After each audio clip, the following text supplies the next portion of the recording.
Yeah, you've also stated earlier that you've been able to feel it, right? So the energy, so definitely will have done something.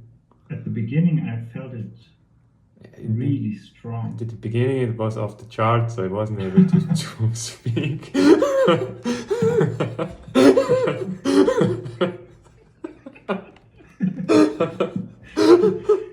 But yeah, it's actually not about grasping it intellectually, because if you try to understand it, it's actually just like it's like you're catching it and not letting it in.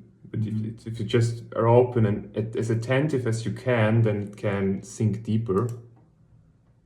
It's like almost like a little bit with hypnosis, where the thinking mind is kind of switched off and it just goes deeper. And you've already seen that there has been a big change since you've started meditating regularly. So if you just continue that, and now that you're kind of aware what this space is and where it begins, you will keep moving in that direction. You will, if you're consistent with it. If you can let go and just sink into that, everything is fine, right? Can you feel this energy in you, this thought form that wants to hold on?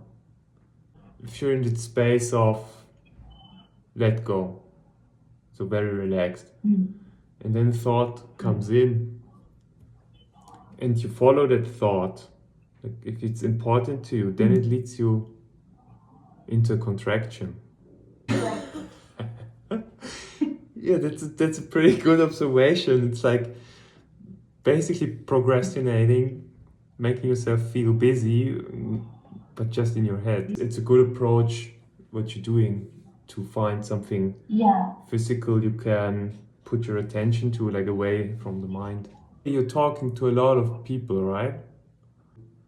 Be really, really present with them and just observe what's going on instead of like thinking about things. So if you want to build a new habit, it's best to make it easy for you.